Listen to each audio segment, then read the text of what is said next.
নববর্ষ উপলক্ষে আমরা অফিসে অন ডিশ পার্টি করব, এটারই প্ল্যানিং চলছিল। আমি মাছ ভাজি এবং কাবাব নিয়ে গিয়েছিলাম বাসা থেকে। আমাদের প্রত্যেকটা স্টাফ এক একটা করে ডিশ নিয়ে গিয়েছিল।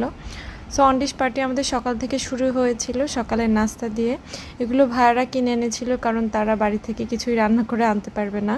তো আমরা সবাই টিফিন বাটি ভর্তি করে খাবার দাবার এনেছিলাম। তারপরে সবাই আবার সার্ভিস শুরু করে দিয়েছিলাম, কারণ আমাদের কিন্তু সার্ভিস চলছিল, আমরা কোনো কিছুই বন্ধ রাখি নাই এই অন ডিশ পার্টির জন্য। তো আমি নিয়োজিত ছিলাম রান্না করার ক্ষেত্রে।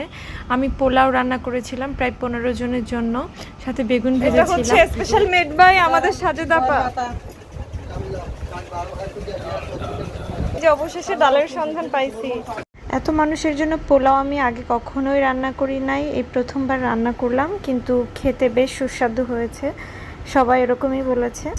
এই খাবারগুলো আমরা যারা ফিমেল আছি তারা বাসা থেকে রান্না করে এনেছি, এবং যারা মেল আছে তারা অনেক কিছু বাইরে থেকে কিনে এনেছে, কিন্তু বাসা থেকে আনে নাই।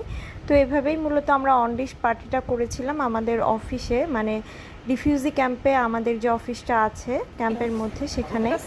তো এটা সিমাই, এটা হচ্ছে কি আমাদের মহিউদ্দিন ভাই কেটেছে। আমি এই ভাইয়াদের প্রশ্ন করেছিলাম আপনাদের কি কন্ট্রিবিউশন অন ডিশ পার্টিতে। তো এই যে দুইজন এই ধরনের কাজ করে বলছে যে আমরা কাজ করেছি। অন ডিশ পার্টিটা আমরা নববর্ষের আগের দিনই করেছিলাম। অফিস থেকে কিছু গেস্টও আমাদের সাথে জয়েন করেছিল। তো সবার অনেক আন্তরিকতার সাথে খুব চমৎকারভাবে আজকের এই দিনটা এভাবেই শেষ হয়ে গেল।